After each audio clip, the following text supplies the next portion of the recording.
Well, because I was eating dinner at my desk before.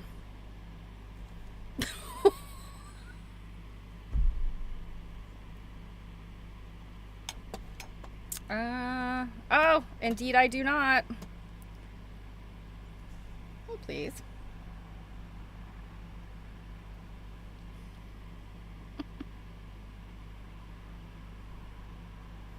Okay, it should be good now. Should be good now.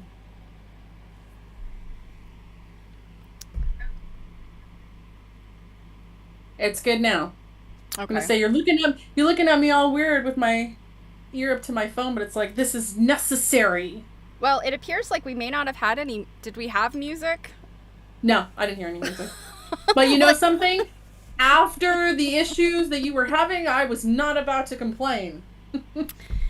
yeah, it's like when it's, when something goes wrong, it's not just like, oh, it's just a little annoyance. It's like it all just is like, Yeah, yeah, and yeah, but meanwhile, I managed to dip both my napkin and the tail of my t-shirt in this sauce cup I have on my desk because I was eating fries on a burger that I made.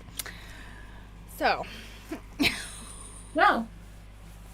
That's if that's not just a cherry on top of your technical issues this evening. uh-huh. Good But hey, you times. know something? It looks like our friends are still here. They showed up. They found us. They saw my SOS call. Like we're coming, because Janet is here and says it's sunny and 68. Janet, it was really great here today too. Yeah, we had a pretty Uh, lovely day. and Alicia's Hey, here. Hi, Alicia. Alicia. And by the way, we will show them on Saturday if Janet gives permission.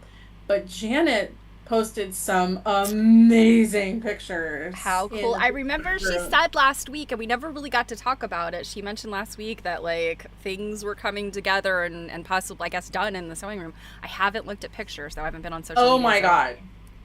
Um, we're going to be jealous, I'm prepare. sure. Oh my God. Like really jealous. Like super duper. So, All right, but we're coming to your house, Janet, for the tour. Mhm. Since we're starting late, we might as well just jump on in here with announcements, and we have some because we're officially out of our book cycle. We had our interview with Lori Labar last week, which was fantastic, and we crapped out at the end there. Stephanie's internet just went no. Yeah, and this is like today is like the third time in what I'd say several weeks that I have had issues, and I'm not trying to jinx myself. I'm knocking on wood here, but like, what in the heck? I mean, yeah, I'm not gonna say anymore because I'm jinxing myself. Janet says that we can help her put her fabric away. You're on, girlfriend. Like I love playing with fabric and Oh yeah, sorting it, Jill and Jill I loves love to, it. yeah, the sort and fold. I have to admit, Ooh. I do like to, like, I worked at Joanne, and it's like there is the color, there's a the way you do the colors, and I always enjoyed that. I'm like, oh, here's a pink, it's got to go over here. When I've lost my like sojo and I like need to I want to be in there but I'm not in the mood to sew. I play with fabric and that was what was happened. Yes, Janet, it was just a poop out of nowhere. Lori and I are talking to ourselves and I was like, "Oh no, we lost Stephanie." So, yep, luckily we were at the end, thank goodness. But let me share my screen here. I don't think I have to share any sound for anything. And boop. And ba-doop doop doop. Can you believe it's time for another calendar? This one is significantly less crazy than the last one though. Yeah, August was insane, but I yeah. had to I had to remove three other designations for days off of this calendar. So this one is really laid back and the only thing messing anything up is Stephanie has to go to a concert. Sorry, my husband wanted to do something for my birthday. Ugh, whatever. So that will be a recorded video, but nothing wrong with that because it's not like we don't have exhibits and things to look at. That, if we look at it then, it'll probably be like exactly a year since I took the footage for that exhibit. All right. Like literally to the day, probably. So we got that going on. I will post this out on our socials and stuff so you can make sure you put your stitching glitches down and whatnot. Next on the docket here, we have a new book. Oh my god, I hate this stupid Zoom toolbar. It just gets in the way. You can move it So, around, yeah, I mean, not it's always in a place I don't need it to be. So I was organizing some books the other day because I have a lot of them, and I was switching out some bookcases, and we still hadn't decided on a book. Um, and I picked this up just as I was sorting it, and I'm pretty sure I got this for Christmas last Christmas or Yeah, I something, and think we I were looking at remember. it. Mm-hmm. Yeah, and I was like, huh. And I just started flipping through it. Um, and oh my God, some of the stuff, like old photographs of women that we're talking about, um, is like this one. Oh my God. So, like, there's a quilt on this page, and then, like, look at this lady. And they She are reminds big me, pictures. yeah, she reminds me of Tallulah Bottoms. She's not. Her name's Marina, but yeah, there's lots of great stuff in here. It's not just quilts. It's a lot of quilts. But it's not just quilts. It's all kinds of needlework. There's some samplers in here. So this is A Stitch in Time, the needlework of aging women in antebellum America. Now, when I first said this, Stephanie was like, I have issues with aging women. Okay. So let me tell Because I'm you like, from I'm the an back, aging woman.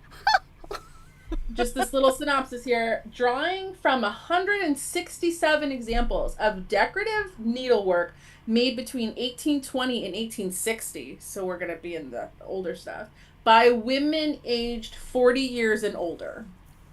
This exquisitely illustrated book explores how women experience social and cultural change in antebellum America.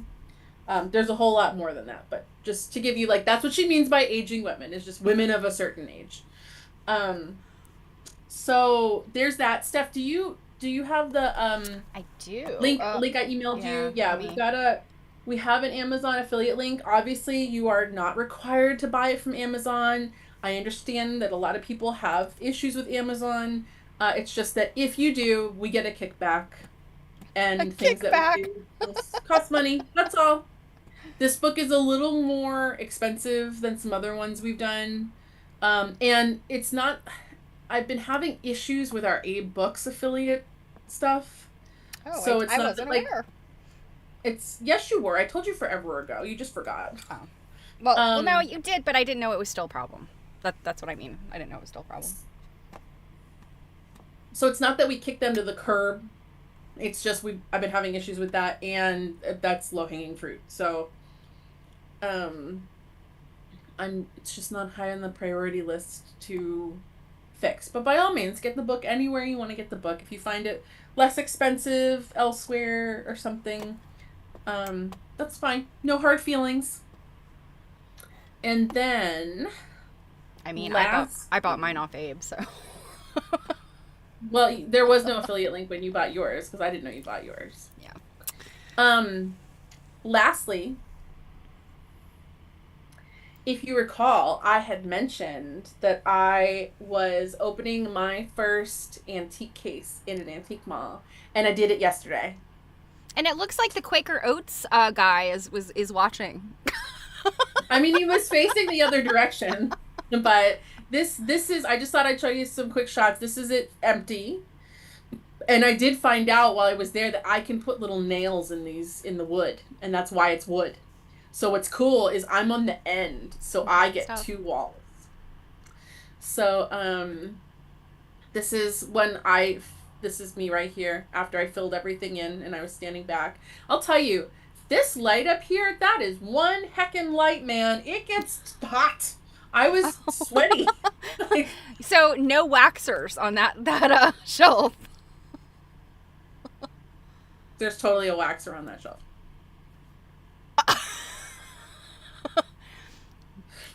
Well, Hopefully I don't get any emails. ma'am, there's a puddle of wax and some doodad. Oh yeah, that was a waxer. Yeah. Here's hoping I don't get. But yeah, it was making me warm. Um so yeah, here's the waxer right here.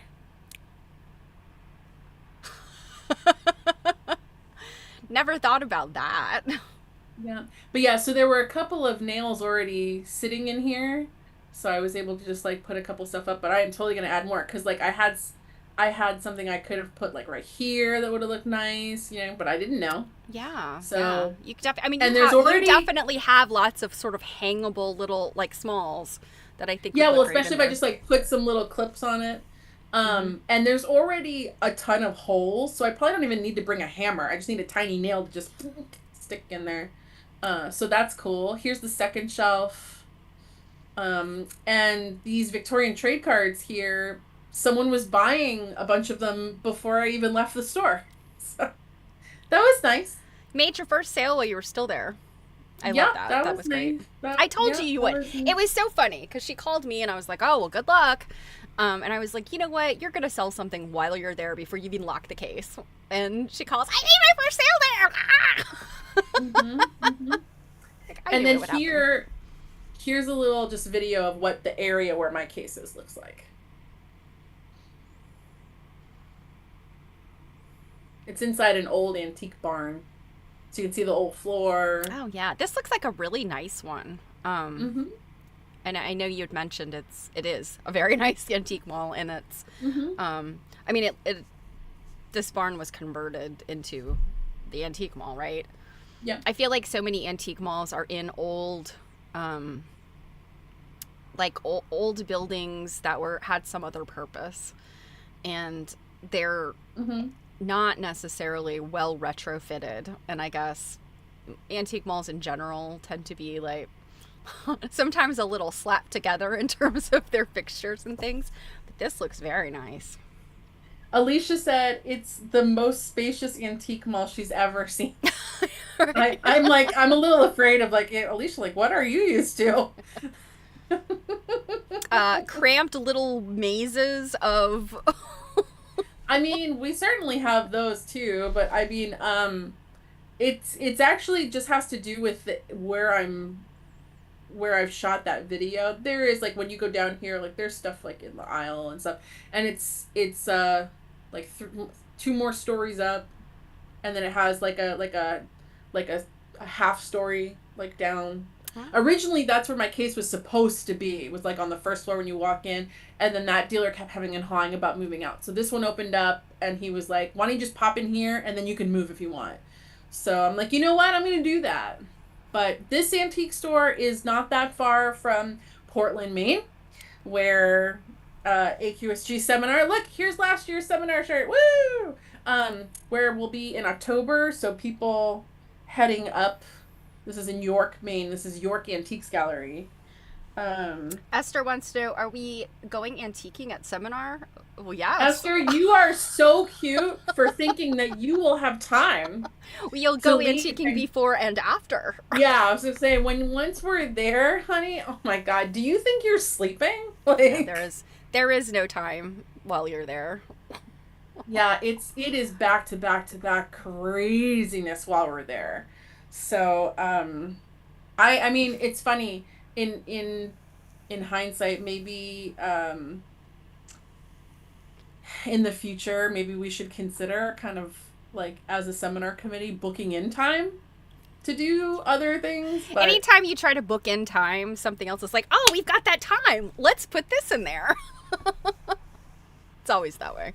yeah, oh man, and I can just like you just know. I'm just thinking about it. It's gonna be you wake up at like 6 because if you're gonna have breakfast, or if you're gonna go on a field trip or something, you need to get up early. And then before you know it, it's 11 p.m. and you're crawling to your hotel room. Oh, crud. Where's the thing to watch the presentation? Why is not? You made a whole presentation? No. Oh, gosh darn it. Where is it? Oh, it's here, I think.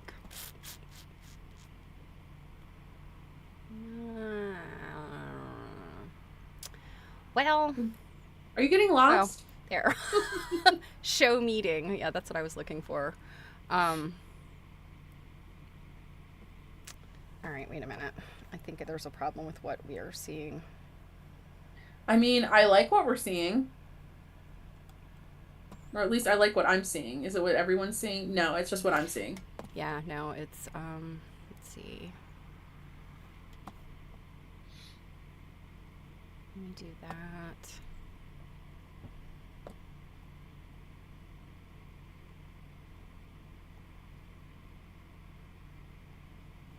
Yes, Esther, I was in New York. I didn't tell you, but you're not close to York.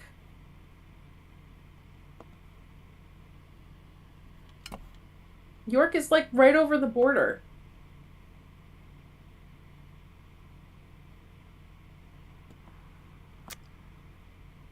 There we go. Okay. And it's Maine, Esther. Maine from tip to tip is like 5 hours. We can argue about this later. All right.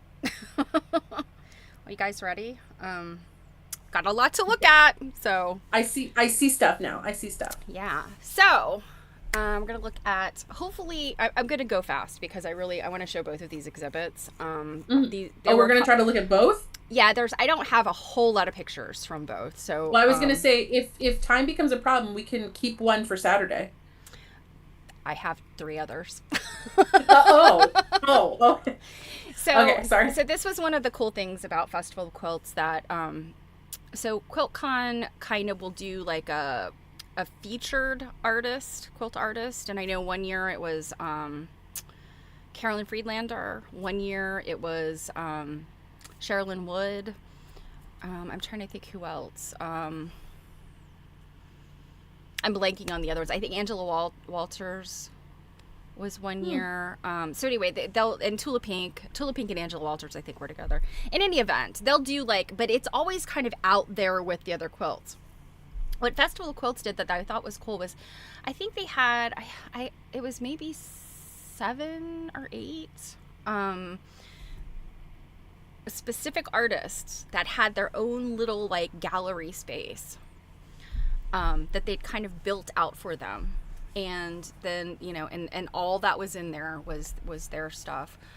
So Joe Avery was one. Gala Grotto, who you're looking at one of her pieces here, she was another. Anita Reddy was one. Sarah and Pei, who I'm hopefully we'll have time to look at. Beverly, oh gosh, is it Beverly Smith? She's an African American quilter, and I just saw one of her quilts at the Renwick. And so, yeah, they just fantastic quilters, like gravitas. So Gala Grotto happened to be the one that I saw first, and I wasn't familiar with her work at all.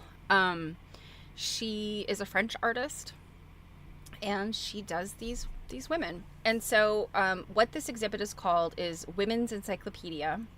So I will read to you what she says. The main purpose of any encyclopedia is to collect knowledge scattered around the world and pass it on to those living today so that the works of past centuries do not become useless for future centuries, and our descendants, enriched with knowledge, become kinder and happier. This exhibition is an appeal to world cultural traditions through the rethinking of myths, images, and symbols. At all times, women have played an important role in history, art, and culture. In Gala Grotto's gallery of female portraits, goddesses and fairies, muses, and other female images, occupying a significant space in the mythology of different countries, perform an important mission. They pacify human anger, calm passions, bring peace, talk, and negotiate. Women make the world a better, more harmonious, and beautiful place. A woman in all her manifestations is the main theme of the exhibition. So this one is called Bird Day. It is, and they only gave centimeters for these, and I showed some of my stream the other day, and I'm like, I still am not, I can't do centimeters. I'm so sorry. It's like, it's about 2 centimeters to the inch approximately, isn't it? but I'm not the person to it's ask. not, yeah, it's not a simple conversion. Like, the math is too difficult for me. So I apologize, guys. These quilts are all sort of wall hanging sized. You know, they're not bed sized, but they're by no means small. So they're sort of, you know, wall hanging / throw sized. So this one is called Bird Day, 130 centimeters by 77 centimeters. Birds have always been perceived as symbols of freedom, and the cage is its restriction. If the cage is open, it means the desire for freedom. And I just, you know, like, I thought this was just so, and I mean, just look. This one's got birdhouses, doors, and a bird. But the quilting and the way that she handles, like, you know, all of these facets of the face and hair, I thought were just beautiful. And although it doesn't say, I believe these are like hand-dyed fabrics. Yeah, and just really, really stunning stuff. And then there's a few printed fabrics in here too. I see these have birds. So, yeah. Yeah, that's really, oh my. Go too many, yeah. So this one,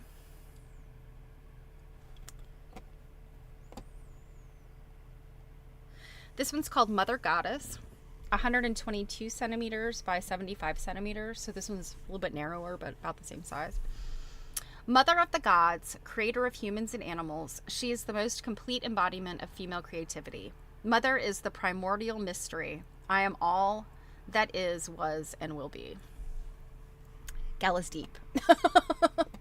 I think there's like an aspect of cubism to these. You know, I mean, like, if you're not seeing Picasso in here, look at some Picasso.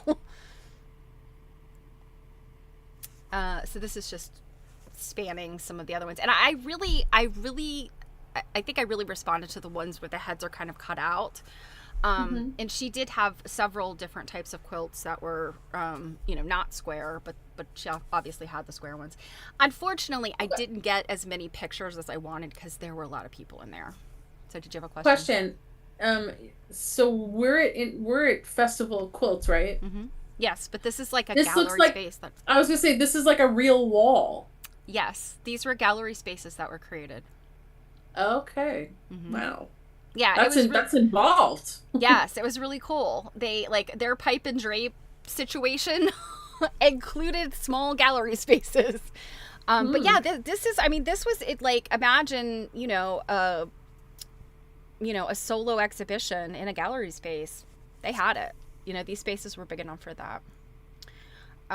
So these two pieces, let's see, get the names of these. I got to scroll in. I don't think I have. So the one on the left is called Parrot Bird of Paradise. And whoops, sorry. Got too many screens here, you guys. And you know what? My son just replaced a monitor, so I can have 3 or 4 screens. Oh my god! Oh my god. The one on the right is called Flora, Goddess of Spring. And I love her. Look, she's got this hat and her hair. And those birds are fantastic. Yeah, the parrot one, yeah. They're really lovely. So this is another spread. These are with multiple women. Interesting. And, these spaces are a little different. Yeah, and they kind of reminded me of, oh gosh, her name is Kelly.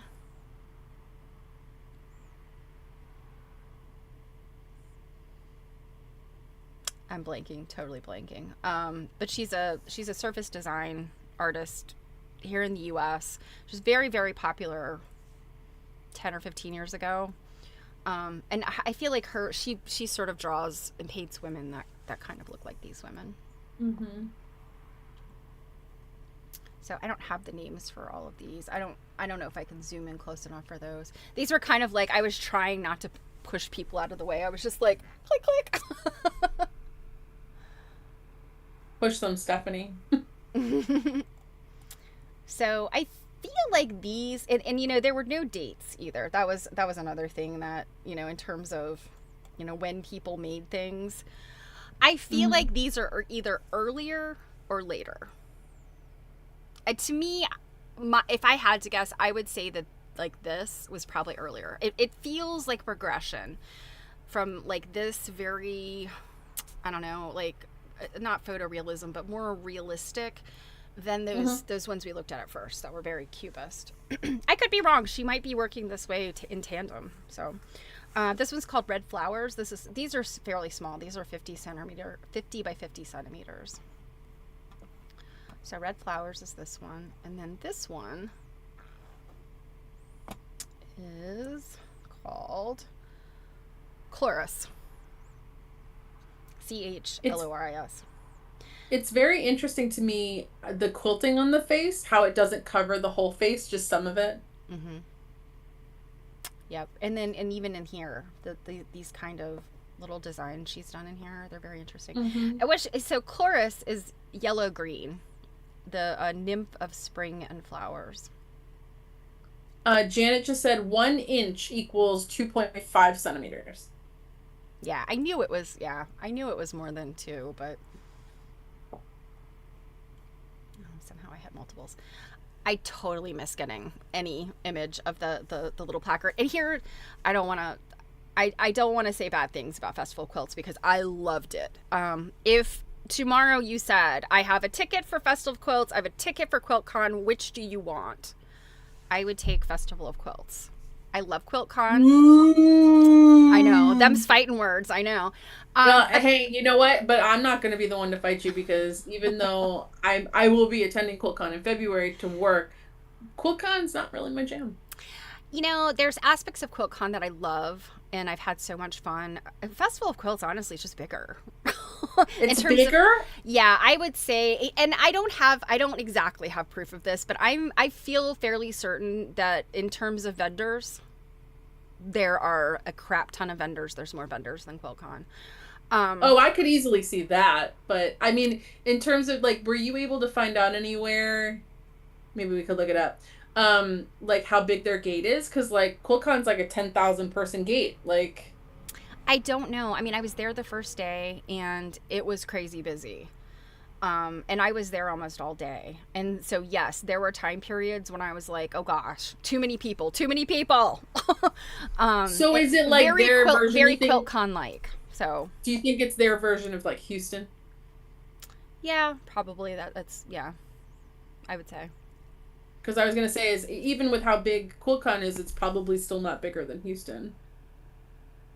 No, but I mean, QuiltCon has increased in size, you know, incrementally over the period. But I would say just the size of the crowds were very QuiltCon-esque. But yeah, I'd have to look it up to see any more than that. Oh, I'm sorry, I think I did have the name on this one. My bad. This one's called Inspiring Woman. I feel like I would have given her a different name, but also these are probably have French names that are lovely, and the English translation is not as exciting. This could be called like Quilt Lady in French, and it would be beautiful. Esther just asked, are there trends in quilting you saw over there that we don't see here?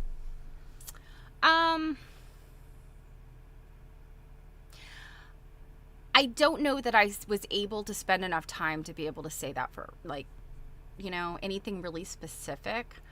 I would say there, and I don't want to, behind the trends is kind of a wrong terminology to use. They're just kind of on a different trajectory. They, like, and I think because I think Festival of Quilts kind of serves many masters. It's not just specifically modern quilts and contemporary quilt. Like, it's kind of everything. And that's what makes it strange and interesting.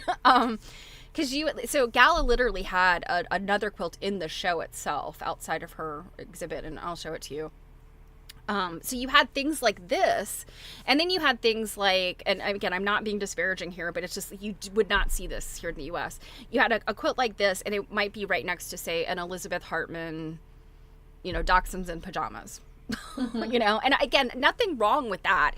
It's just like QuiltCon would not accept Dachshunds in pajamas, you know, because that's a pattern. It's You know, they're not generally going to accept anything that is, you know, a straightforward, like, I can go to the quilt shop and buy this pattern. So, but you do see that at Festival of Quilts. So I would say I saw a lot of modern quilts. You know, I saw things that I would say are trending exactly the same as we are.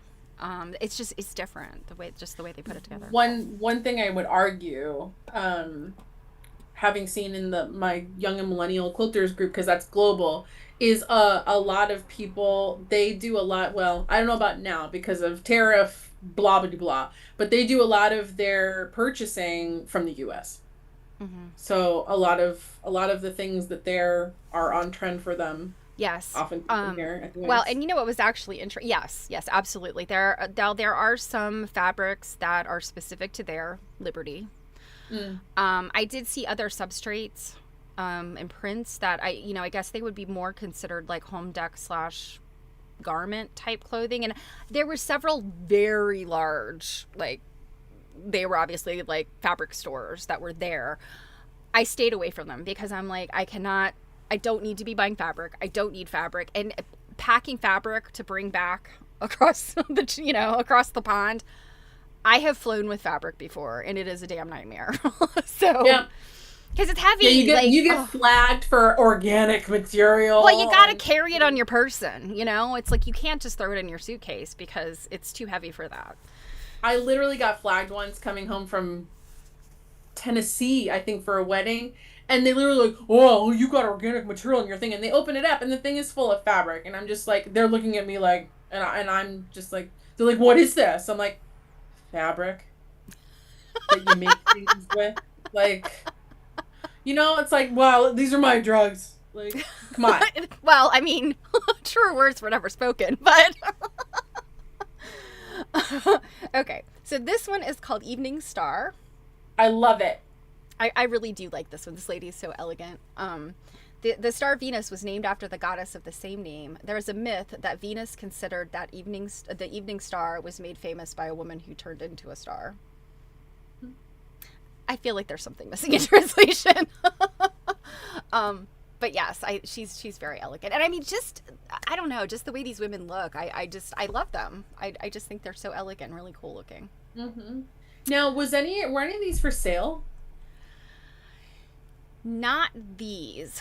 But I do think that there were some place I saw. Actually, I have the catalog. It doesn't have pictures in it. It's just all of the little statements and the info about the quilts. I think there might have been information in there if there was any for sale. Yeah.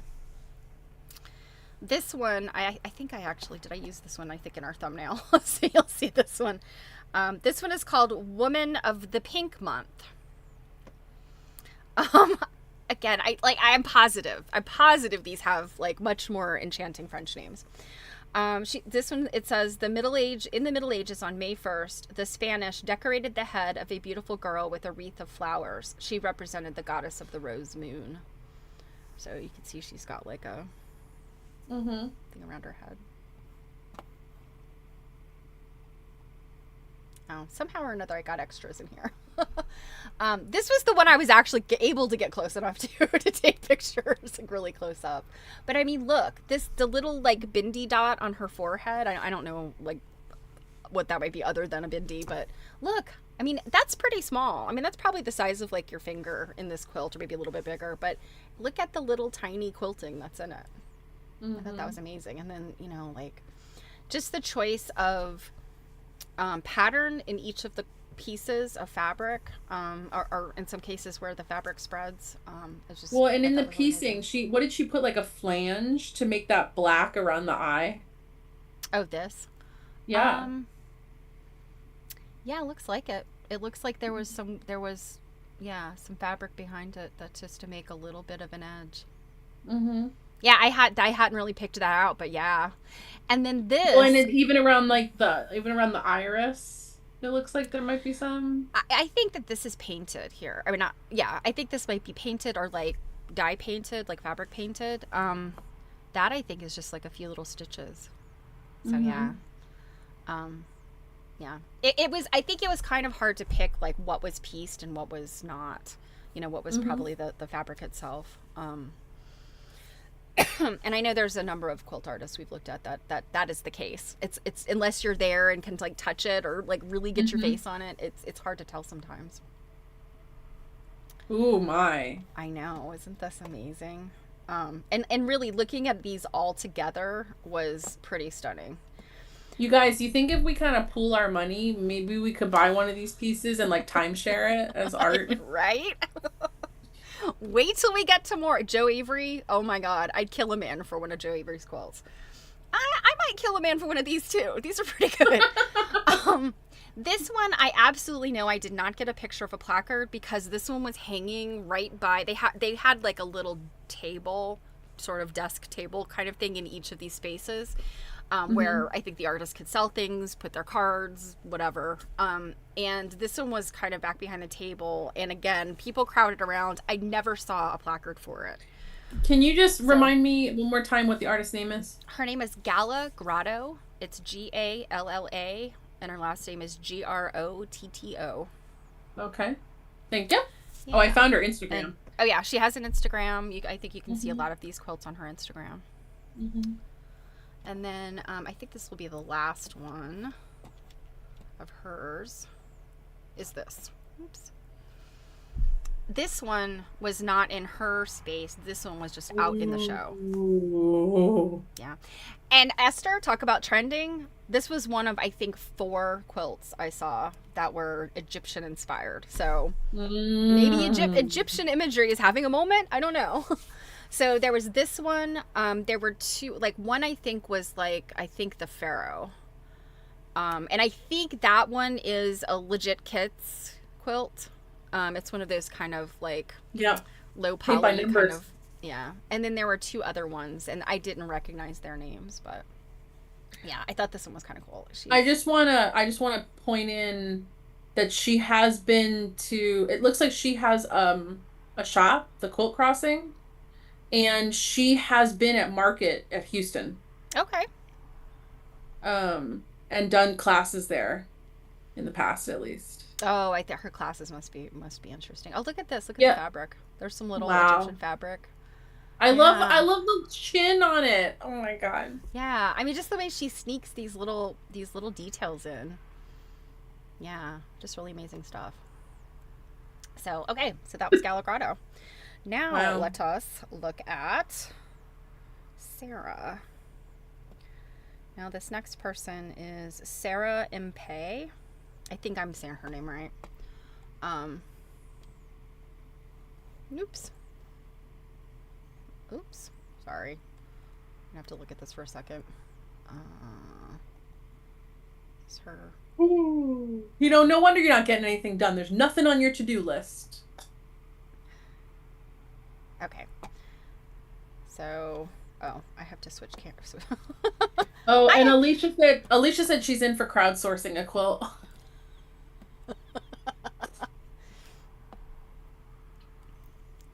All right. There we go. Okay.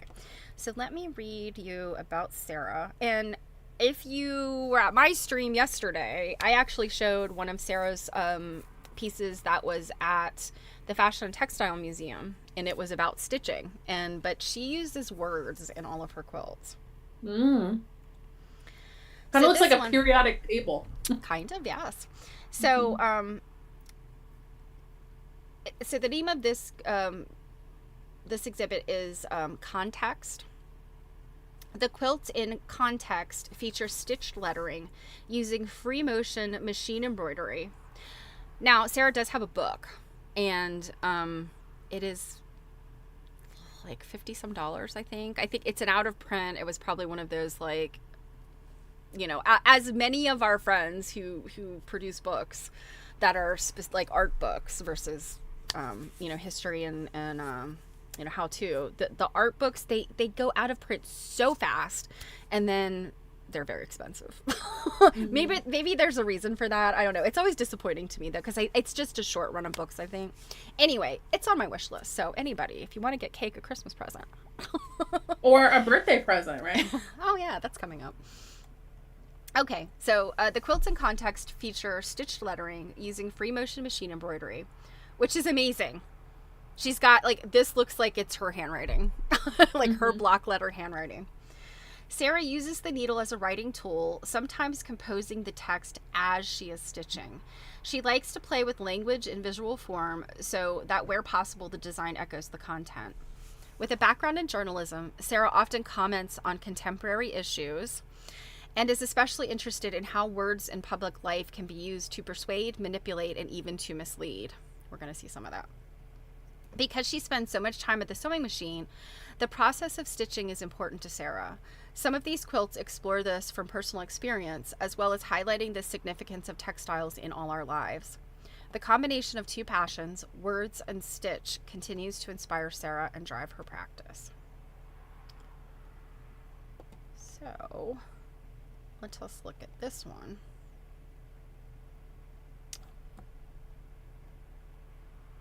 Okay, this is called Blue Sky Thinking. And when you look in here, Oh my goodness. yeah. Yeah. And so, these are all little speech bubbles. And so you kind of can read them in blocks, Mm-hmm. each and every one of us. Um, environmental stability of, it's like you could kind of like, it's not a flowchart really, but it's just, I mean, just to read everything in her quilts would take forever. I think this, I'll be honest, I think this might be a speech. Because look, thank you for coming here today. It's wonderful to see so many people care so deeply about the future of their community. So yeah, I think that's what this is. I think it's a speech. And that's why you can group the little speech bubbles, Mm-hmm. because it is. Mm-hmm. It's a speech.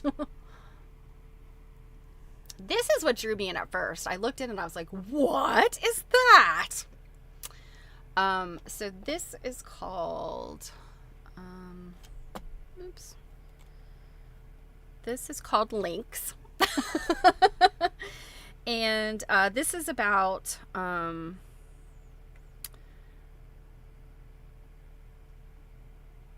there are 36 links. And this is where I get irritated with artists. This does not have an artist statement at all.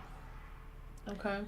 So I think this one is about, I think it's about politics in England, in the United Kingdom. A lot of her work is commentary. There's some COVID commentary, there's some Brexit commentary. So and it's really funny. I think if you took out the specifics of what her commentary is, like specifically Brexit, or could very much lift some of what she's saying and put it right on the U.S. and Mm-hmm. Because I would say the U.K. and the U.S. are kind of they're facing similar social and societal concerns, whether they're issues or people think they're issues, or so yeah.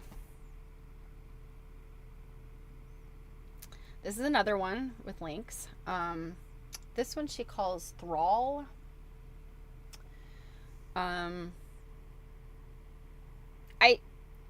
I mean, just aside from the fact that I don't know how she does these. Because, like, the words aren't connected. So, like, you have to stop stitching and then start stitching on the next word. And you said So, she uses an embroidery machine?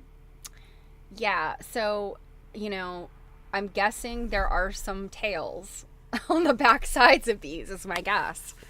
That the thread gets cut and then, she moves on to the next word. But yeah, I mean, but it looks like hand stitching because it's Yeah. like a chunkier thread. Yeah. But I mean, the fact that she does this, by machine is really pretty amazing. Oops. These were out of order a little bit. Okay, this one might be the Brexit one. Let me see. No. This one's called Deconstructing the Quilt. So, let's see. Did any of this inspire you at all in your artwork? I wouldn't necessarily say inspire, but I thought it was really intriguing to look at how another artist that like makes use of words, how she used them. I would say that her, the fact that she has a background as a journalist, I think, the way that the words are arranged and the way these things are created, there's something very like columnar and newspaperly about the way that the words are strung together, and they're very like they look like typing. So yeah, so this could just going into a whole bunch of stuff about quilts. So I should probably post some of these so people can actually read them because there's a lot of words there. Yeah, I mean, I haven't read these at all. So yeah, just some stuff I'm picking up, like one said like quilts and works of literature. Yeah, I mean, this is specifically about quilts. So and there's some more specific, and you can see like the vertical pieces just have like this zigzag. But so I mean, these are just strips. And they have batting. This is called, I don't think it's actually called Hidden Agenda, but that's what I don't know if you can see this very well. Oh, yeah. I can see it. Yeah. Disinformation, alternative facts, conspiracy. Well, no, but the stitching here. Oh, and there's more. Oh, I didn't see that. Yes, that's what I was pointing to. So that sort of shadow stitching says Hidden Agenda. That's very interesting. Yeah, this one might have been my favorite one. Weasel words. I have never heard weasel words. That must be like a British thing. But like, I mean, words we know: gaslighting, post-truth politics, smoke and mirrors, fraud, like all of this. What do you think the like faded background image is supposed to be? Does it say? Well, it's more words. No, when you zoom out. This gray? Look at the bottom too. There's like a whole other kind of, it looks like a background image that's supposed to be coming out. The whole thing. Well, yes, it's the words HIDDENAGENDA. And this blob here is the shadow of me taking the picture. Oh, it is. Oh, okay. They had very bright lights. She doesn't really have imagery in her quilts. It's all words. So yeah, and then when you zoom in here, you see it's more words. So this one, I don't know. There's a couple of them that I was just like, oh, now that I see like the wall on the bottom, I see that it's you. Yeah, it's me. Yeah, you can see my shoulders and my head. Before it kind of almost looked like maybe it was like a tombstone or something. Yeah, so this one is called, it's called Hidden Agenda too. So apparently she's made multiples of Hidden Agenda, but I really liked this one. I thought this one was I was really going to say, striking. there's enough content out there to create multiples of things like that. Yeah. Wow. So yeah, this is just again, lots of people. I cut people out because you could see I'm actually taking the picture kind of from up above, and there was heads everywhere. I feel like you should have gone there with like a boom mic and like one of those big like long range cameras. But it's hard to see this, but you could zoom in here and see like, what's happening here. And these, I didn't get to examine these up close, but I think the coloration is like dye, or like fabric paint or it's been applied. This one I thought was cool, but I just never got back up close to it to take a better picture. But you can see like she's just colored in some of these spots with colors. And then this one's a circular thing, and then this was a Hidden Agenda that we just looked at. This was another one where I'm like, oh. So this one is, I believe, called Spool. Oops.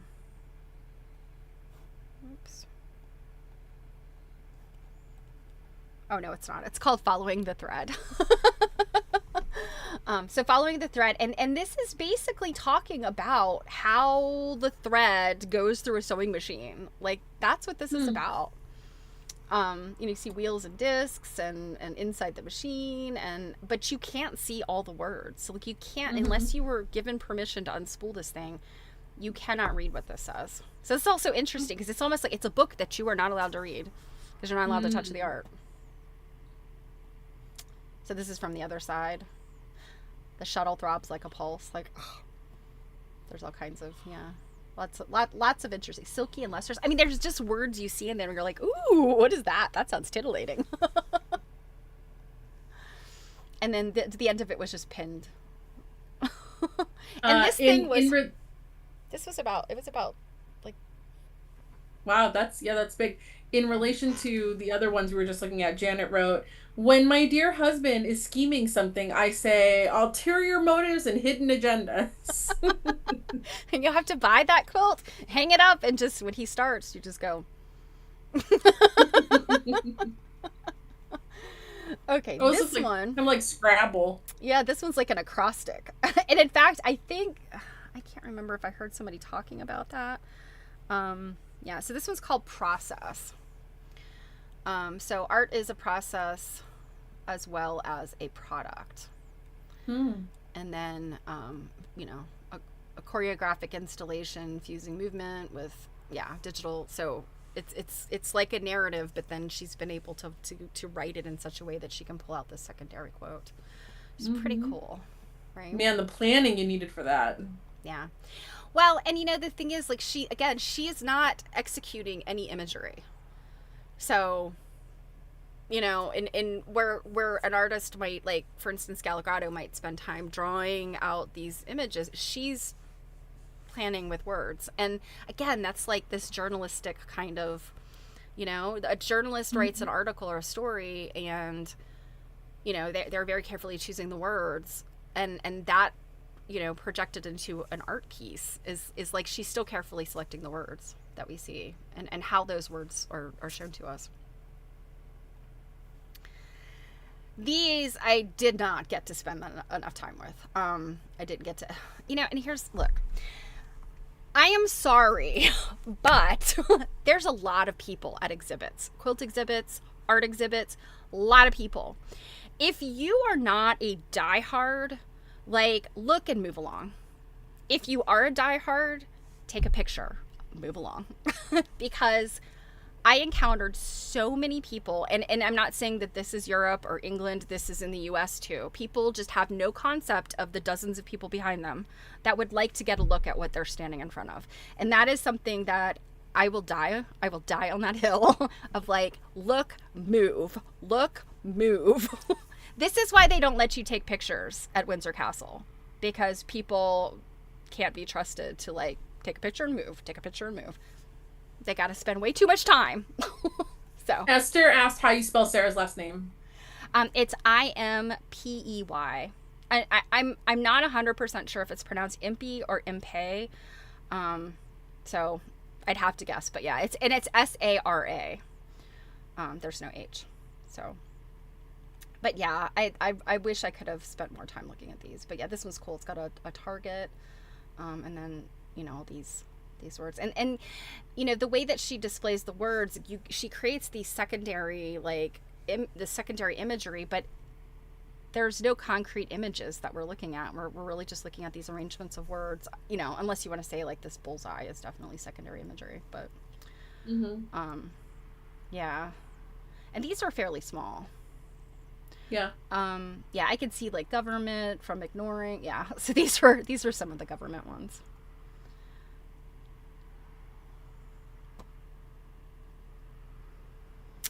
This was a whole set, and I have actually have a better picture of the whole set. Again, I do have to say the lighting was really good in terms of being able to look at the images, but being able to take pictures of them, there's a shadow of me on everything.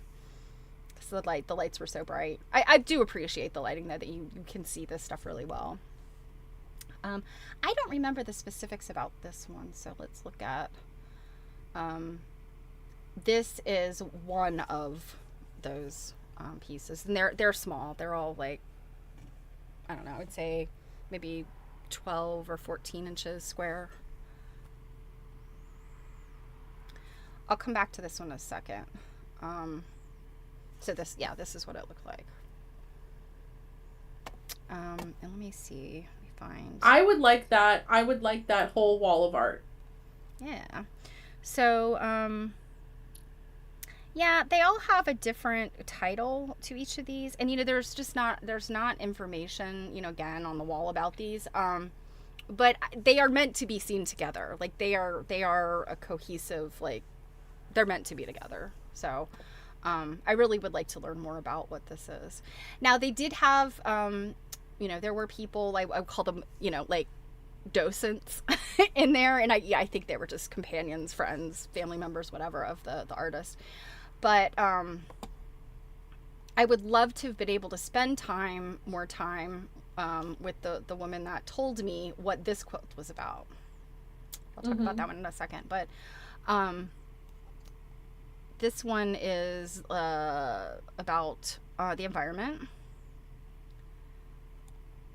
and it's called Color Wheel 2. And then Flying the Flag. Oh, so this is a better picture of this.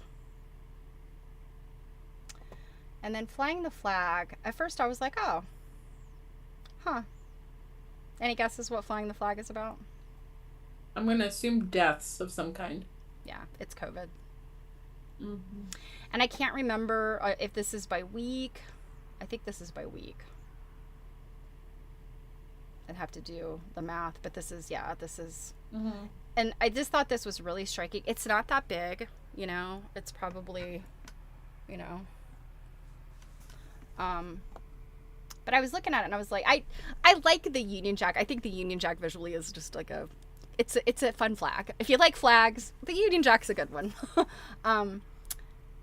But as I was looking at it, I was like, oh, this is really interesting. I love how, it starts off like really strong here at the top and then it fades at the bottom. And, I wasn't really thinking about what it might mean. I was just, like appreciating it visually. And the woman came up and she said, this one's about COVID. This one's about the lives lost in the UK. So I was like, oh, God, okay. That says more. So. This was just a look again at those wild wormy ones. This one I think is probably pretty obviously about gun violence, which is not a problem there. So I'm guessing it's I'm guessing this is really more about the world. And this one's called Fighting Talk. But I mean, you can tell, like, this is the rifle, thing, and then you've got this spatter that's obviously supposed to be blood. This one was pretty big, actually. This, like throw sized, definitely. This one. It's looking like a lot of phrases we use in relation to war and gun violence, and like making a hasty retreat, licking one's wounds. Turning a blind eye. Yeah, it's a lot of the language that we use to talk about. I think you're right. And I suspect that this could be more about war than gun violence. When I see stuff like this, my U.S. cultural experience always says gun violence to me. But gun violence is not really an issue over there because, guns are not something that most people have. Knife violence is a problem. But... well, we've got vested interests. We've got civil war. Yeah. Honey trap. This, yes, I suspect there's a lot of meaning here. And it's interesting. I didn't realize that the splatter is actually. Oh yeah. I think because I thought it was painted. Yeah, I thought it was too. Yeah, I mean it's very realistic looking from in the distance.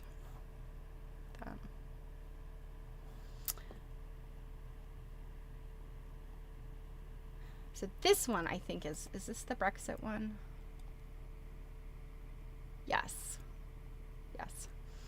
So this is all of the phrases and headlines and timeline kind of stuff around Brexit. And what you might notice is it's like a gate, like a castle gate kind of thing. And just like that other one that was about a quilt, it's, this grid type thing and constructed very much the same way. And in fact, yeah, there are the zigzags in these vertical pieces. But yeah, yeah, some of these things I was just like, what is this stuff? Like, I don't, some of these things, like, I recognize, like, it's talking about Brexit. It's obviously Mm-hmm. Brexit. But I'm like, wow, what is some of this stuff? You know, money for the NHS and take back control and referendum. Like, I recognize some of those things, but then, like, what? Norway model, Canada model, what is this? You know, where these were clearly things that were discussed as part Mm-hmm. of Brexit. Anti-Brexit marches, the people's vote, yeah, meaningful vote. Yeah, I mean, this was really interesting. Chasing unicorns. I was like, this is so interesting because I you know I knew about Brexit pretty much what the U.S. news tells us about Brexit, which was not much. you know. Can I just make a like a cute quip for a minute from a Mhm. utilitarian standpoint? This looks like the best quilt ever for people with hot flashes. yes. Um, and by the way, the title of this one is Fortress Britain. Mm. That's a good title. Yep. I really like that whole like I'm picturing like a drawbridge and then like the Yeah, and I stake comes that's down and most it's very definitely what it's dramatic. supposed to be. Yeah, like the with the pointy parts at the bottom, they go down into some type of holes or a slot or something to shore up the thing. But yeah, this was also an interesting one. But yeah, now I'm looking at this going, maybe us ladies of a certain age that are having hot flashes, maybe we're doing things all wrong. We gotta make our quilts with a lot of empty space in them. Afghans. No, loose Afghans, no, that crap loose is warm. loose gauzy Afghans. well, that is it for Sarah and Pay or MP. Wow. Wow, you kept right on track because we really kind of got going about 10 to 15 minutes late tonight. So, touche. Yeah, I could do it sometimes. But yeah, I both of those were so I was there from 9 or 10 a.m. I think they opened the doors at 10 a.m. I think it was either 9 or 10 a.m. And then we were there until 5. And this was interesting. They closed the doors at 5. So like QuiltCon runs a little bit longer as far as the expo part. I feel like they run They like, were like 6 o'clock the last time I went. yeah, it's a little bit later. Um, and they did not have a huge amount of workshops. There might have been like one or two things that were later, but they like evening done, everybody's out. They didn't have any of this, like, because QuiltCon will have all day workshops and they'll have stuff that goes into the Mm-hmm. evening. So that was definitely something that was different. The Festival of Mm. Quilts as well. But yeah, Yeah. so and there are other exhibits. One that I just absolutely loved, and I would like to, maybe that'll be our I know that you've got a laundry list, but maybe the one that I'm thinking of was more of like it was sculptural and clothing. Because there's a piece in there that I'm pretty sure the artist had something at the Virginia Quilt Museum. Not Virginia Quilt Museum. Well, actually, it probably did go to the Virginia Quilt Museum. That exhibit that was at the NEQM, the steampunk. Um, Oh. did Virginia Mm-hmm. Quilt Museum get that one? I don't know if Alicia's still here. I don't know if they did. But anyway, it was the steampunk. I think was it curated by Shel Sloboda. Mm-hmm. But anyway, there was a piece in it that was like a mannequin body that just was like really wild. It was like encrusted with this like You talking almost about like the one a, with the corset and the hat? yeah, it was almost like a uniform kind of Mm-hmm. thing. Well, I'm pretty sure, I'm 99% sure it's the same artist had a piece that was like a traveling pack, like a haversack kind of thing Mm-hmm. that was in this other exhibit. And I think that it would be fun also for us to look at that one. So maybe that'll be Yeah. our pre-record or maybe one of our other freebie Tuesdays that we can look at that one. I was gonna say we have a number We have a of few days. freebie Tuesdays here.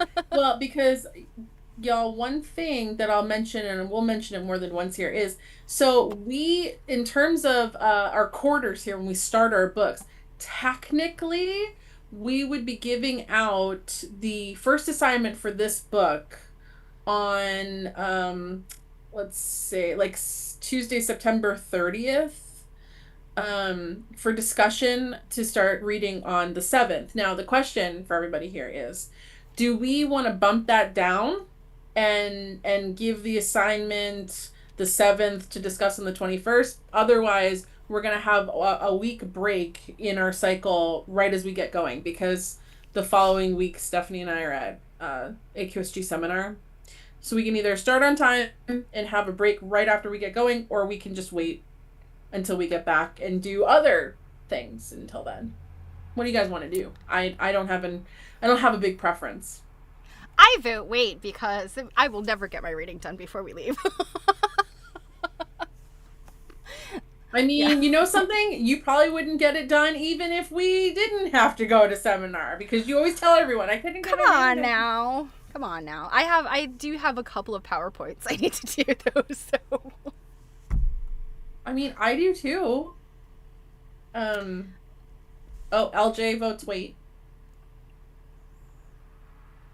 Oh, oh, Alicia we said they didn't get the steampunk.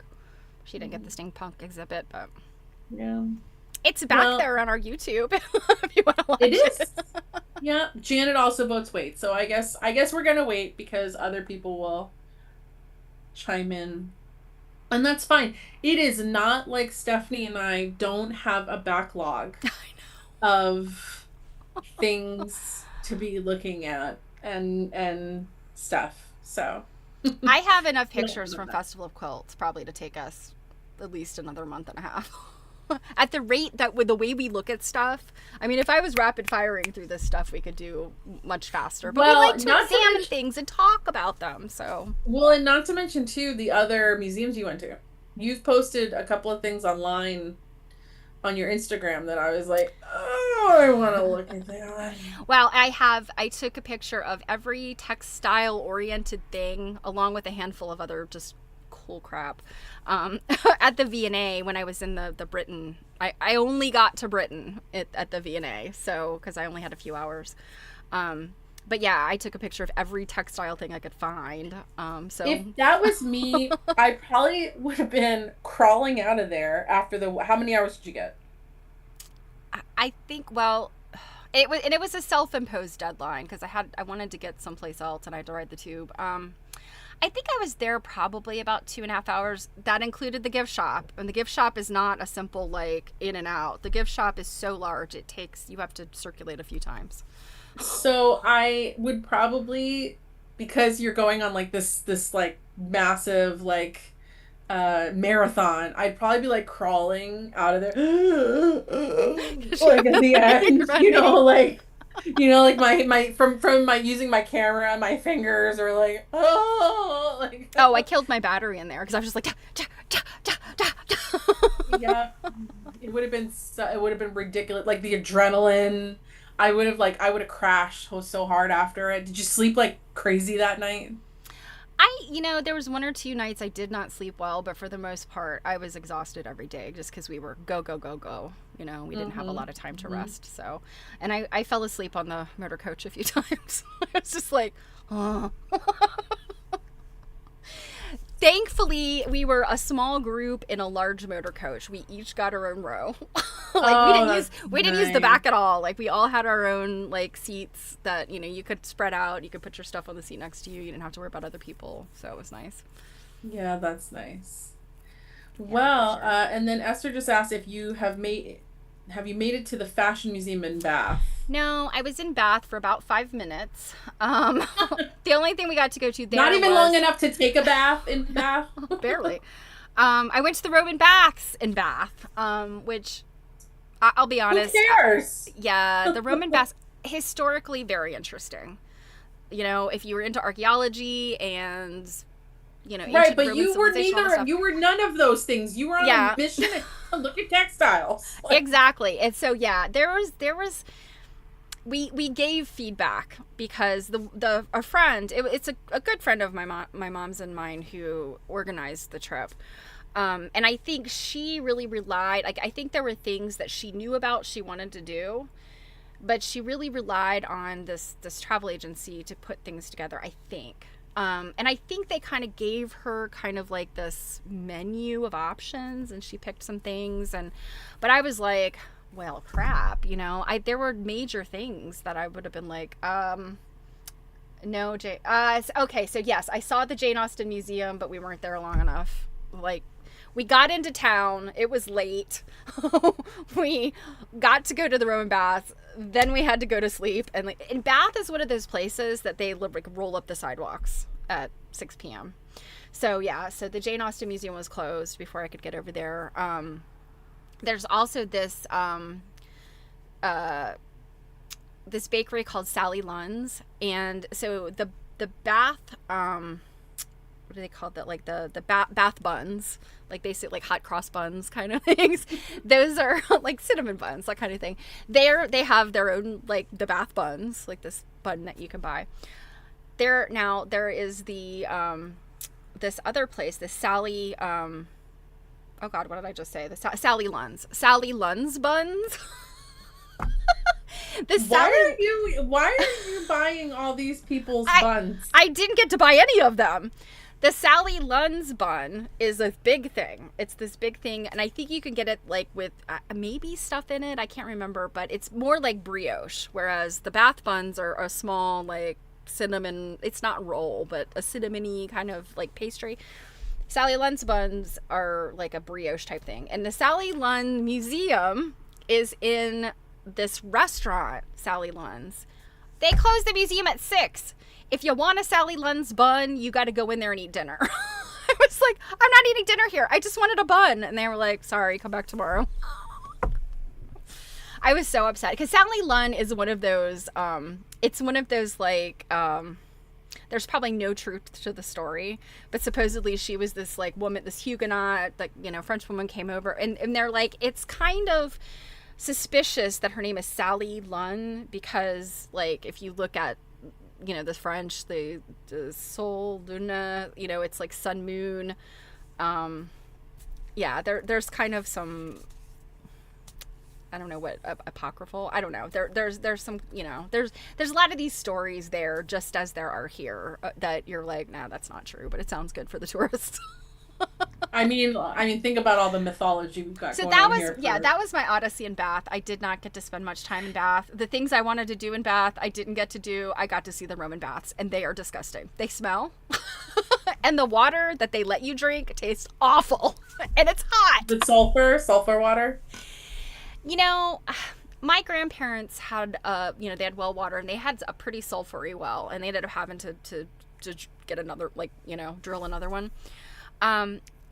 Yes, so there was that, but also there was something else. And I mean, it's a hot spring. That's where this water is coming from.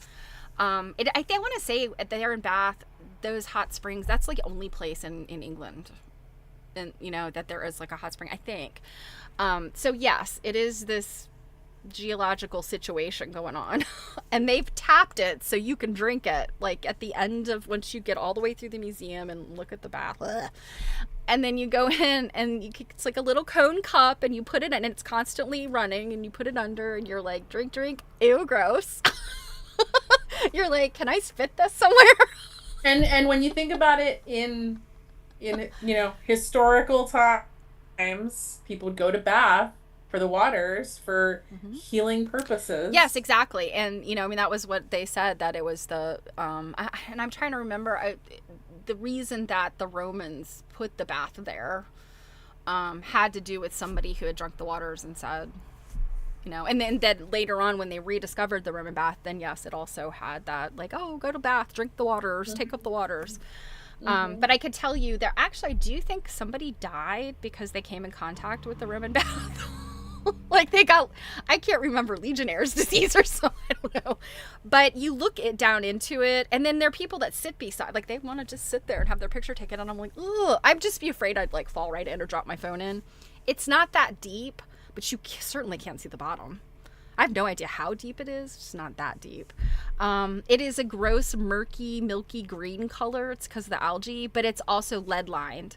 So it's terribly dangerous. I was like, this just keeps getting better and better. Well, see, that's the crazy thing, that I was really shocked because I've mentioned this a couple times now. All over England, they, you know, were very concerned about certain stuff. Like, I could not, like, I have a food allergy. It's nuts. It's not a problem. I just, you know, here in the U.S., I don't order dessert. Or if I'm going to order dessert, I'm like, what's in it? for the most part, like the things that have nuts in them generally have the nut in the title, like pecan encrusted chicken, walnuts and salmon. Like, I know, like, you know, it's usually not a problem for me. And if I have any question, I'll ask.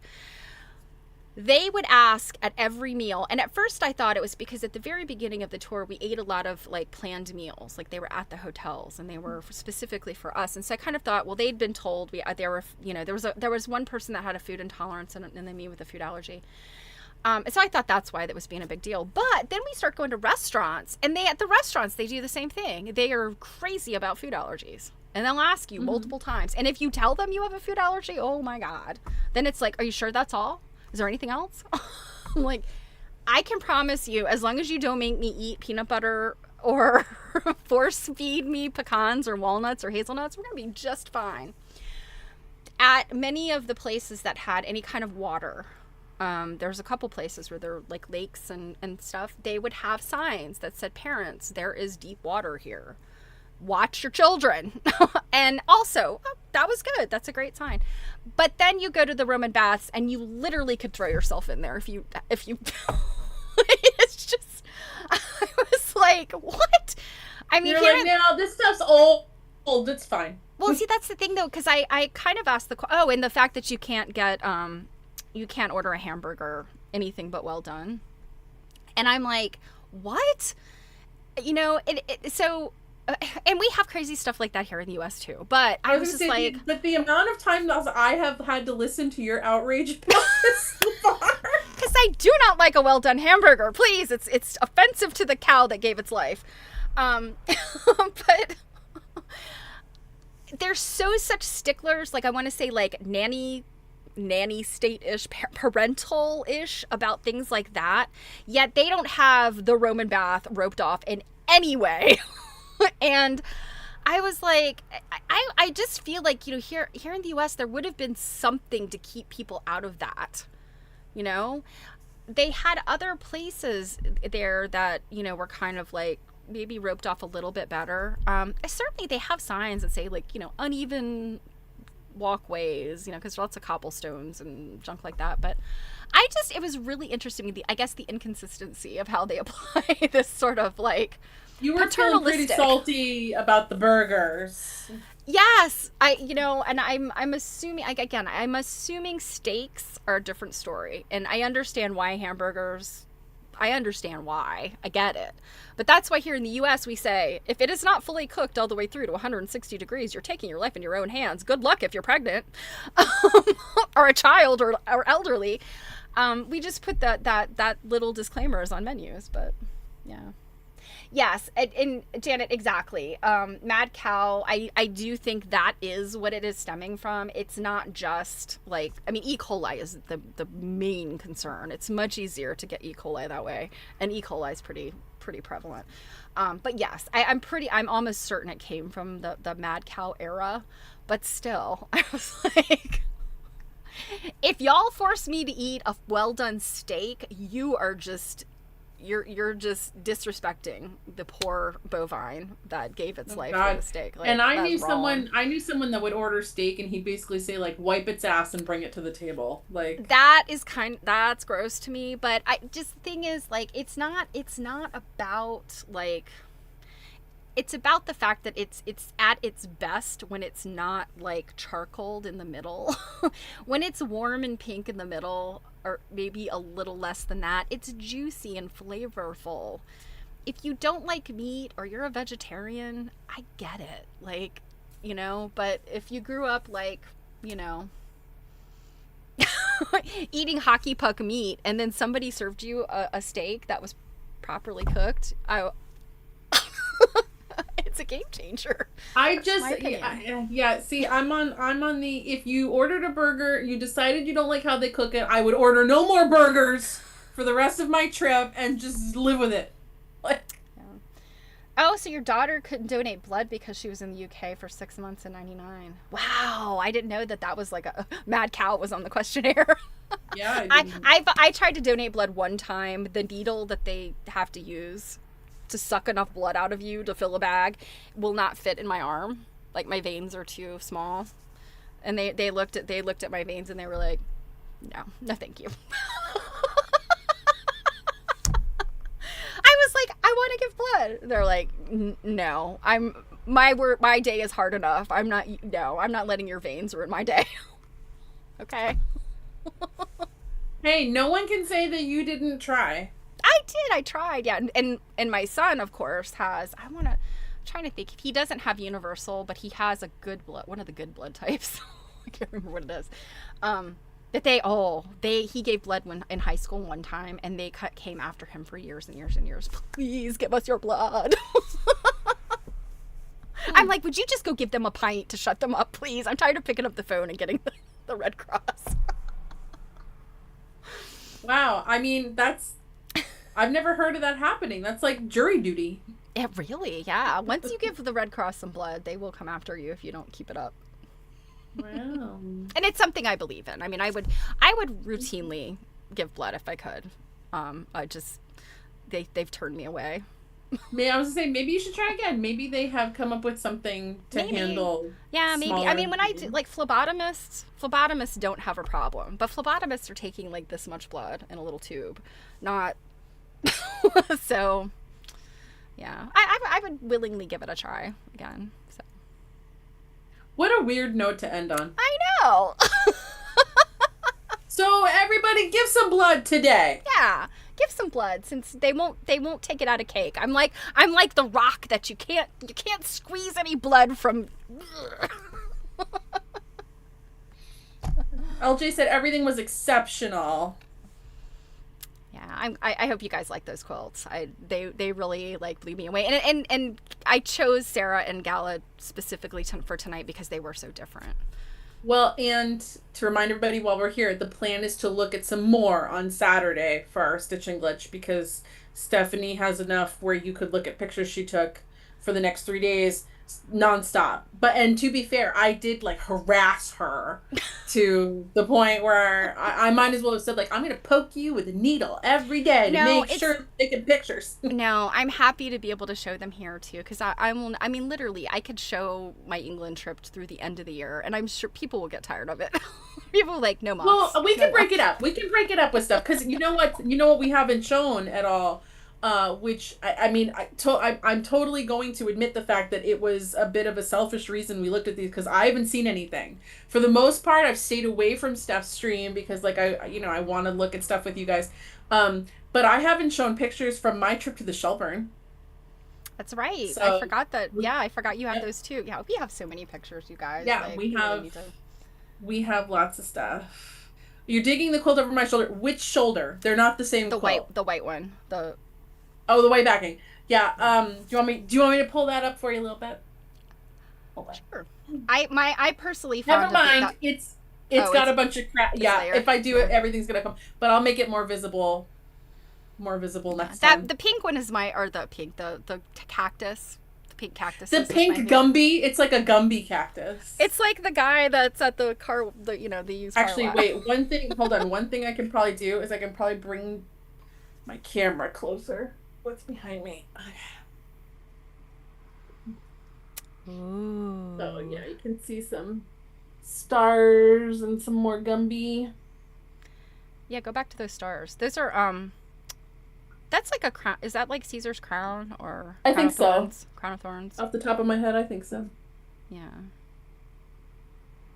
Very pretty. Thanks for mentioning it, Esther. I haven't. I'm sure. I know I've seen that one, but I don't know if I've seen it up close. Like I've had these up for a hot minute. Yeah, I know, but I'm just saying that one. Like I don't know how long you've had that one. The crown one. Yeah. Probably a year or two. I just haven't. I haven't done anything. I mean, also, like anyone else that's watching, like, these are part of my shop inventory, not my collection. They just haven't been posted anywhere yet. But Steph, I'm assuming that maybe this would be one that you'd vote to, like, put in a new Shopify website. You know? Yes. It's like, am I winking or having a seizure? Like. Yes. Yes, Esther, the crowns it's really pretty. You know what I can try to do?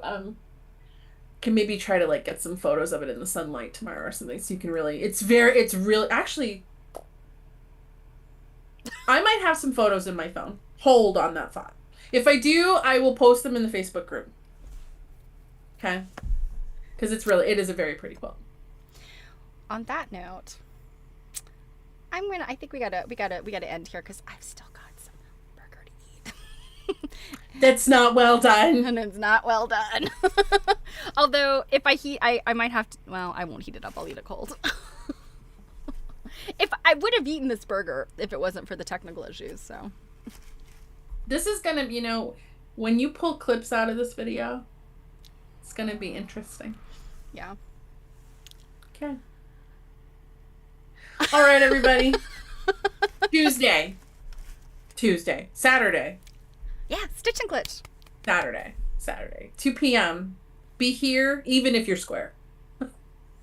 Especially if you're square. Night, everybody. All right, bye. Mwah, mwah, mwah, mwah. Good night, guys.